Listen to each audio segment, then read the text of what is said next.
Assalamu alaikum wa rahmatullahi wa barakatuh. Aujourd'hui, on va expliquer la partie 3 du chapitre 8, induction électromagnétique. Comme on a vu dans les parties précédentes, les objectifs de cette leçon.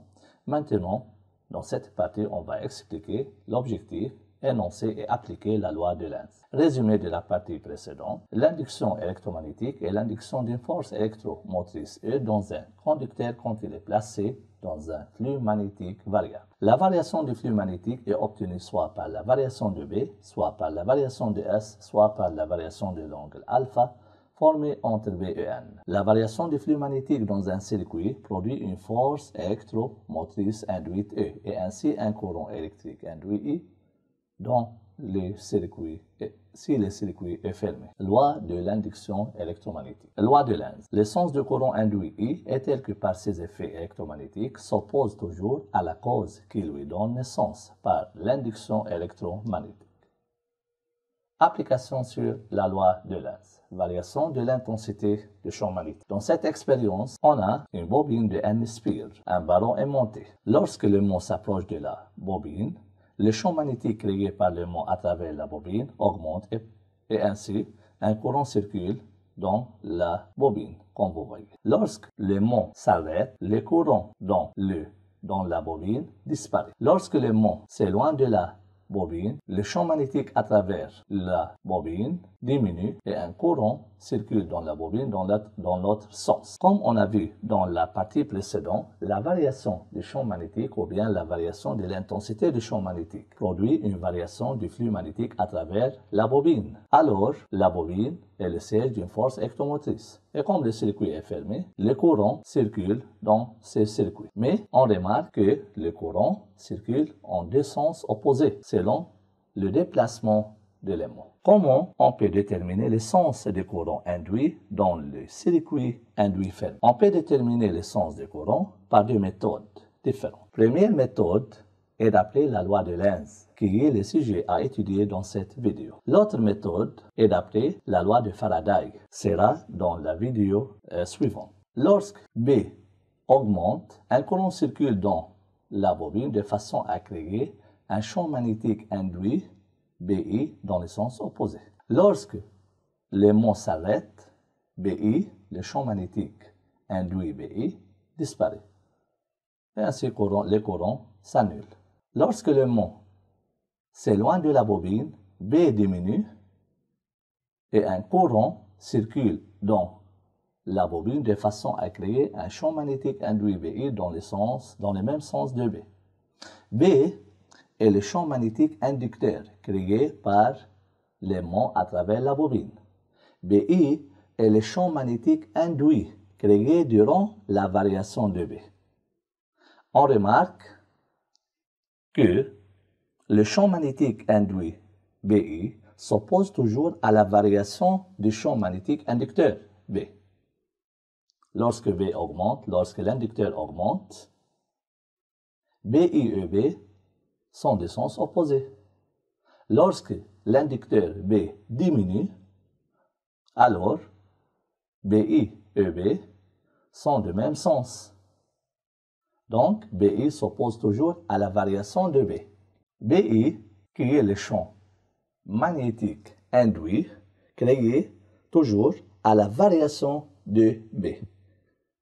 Lorsque B est constante, ne varie pas, alors BI égale 0.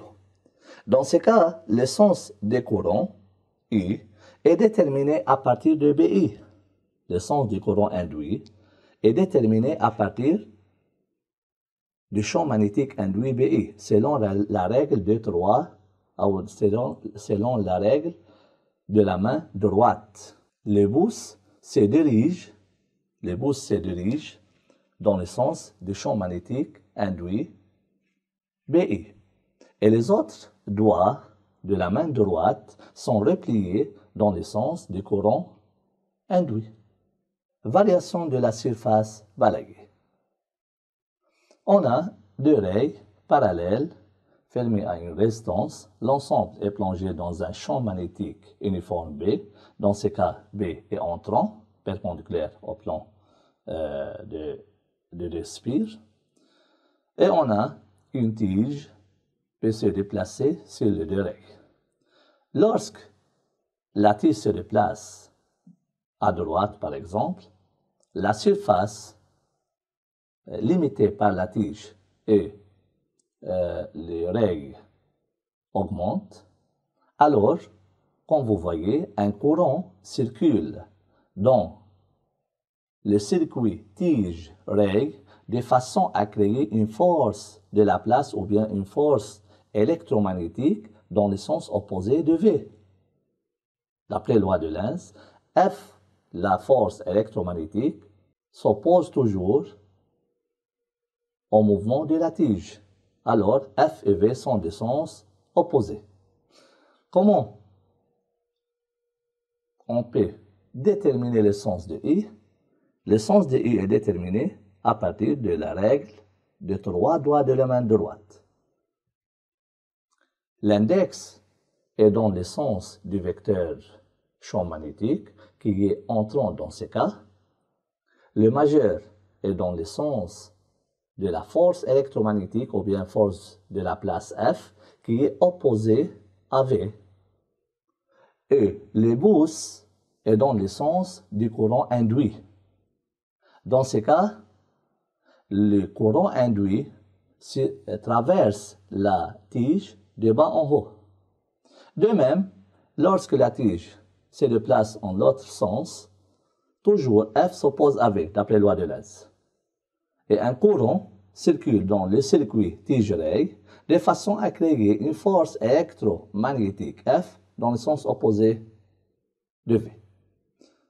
De même, le sens du courant est déterminé selon la règle des 3 doigts de la main droite. Dans ce cas, l'index suivant le sens de V, ou entrant, le majeur est dans le sens de la force électromagnétique F, qui est à droite dans ce cas, et enfin, le pouce est dans le sens du courant induit.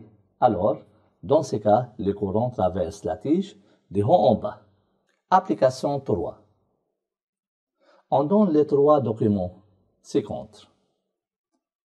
Document 1.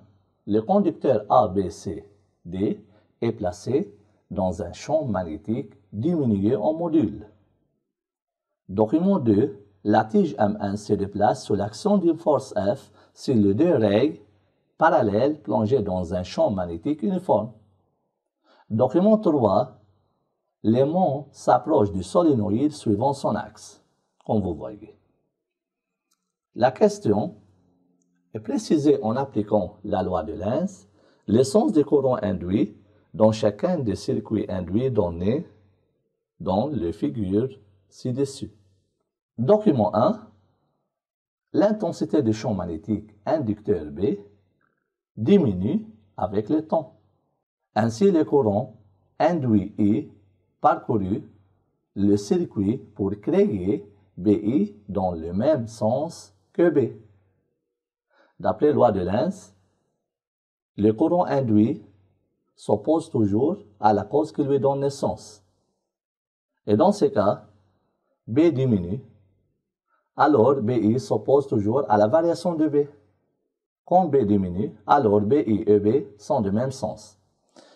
Enfin, d'après la règle de 3 doigts de la main droite, le courant traverse les conducteurs dans le sens anti-horaire. Anti-horaire, c'est-à-dire dans le sens contraire des aiguilles de montre, comme vous voyez sur le document. Document 2.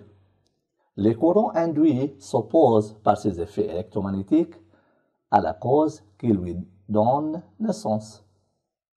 La force électromagnétique ou bien la force de la place s'oppose alors au sens de déplacement de la tige, et d'après la loi de Lenz. FE s'oppose à V, ou bien à la vitesse de la tige. D'après la règle de 3 doigts de la main droite, le courant induit traverse la tige de N vers M. Document 3. Lorsque l'aimant s'approche de la bobine, le champ magnétique inducteur B créé par l'aimant à travers la bobine augmente en module. D'après la loi de Lenz, le champ magnétique induit BI est dirigé de B vers A, car BI s'oppose toujours à la variation de B. Lorsque B augmente, BI et B sont collinéaires de sens opposé. Et d'après la règle de la main droite, d'après la règle des 3 doigts de la main droite, les courants induits circulent dans la bobine de A vers B. Résumé de cette partie, d'après la loi de Lenz, le champ magnétique induit BI s'oppose à la variation du champ magnétique inducteur B. Lorsque le champ magnétique inducteur B augmente en module, alors le champ magnétique induit BI et B sont de sens opposé.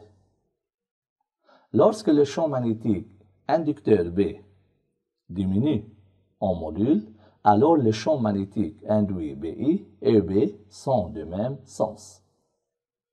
D'après la loi de Lenz, la force électromagnétique, ou bien la force de la place F, exercée sur la tige, dans le cas de la variation de S, s'oppose toujours à sa vitesse V.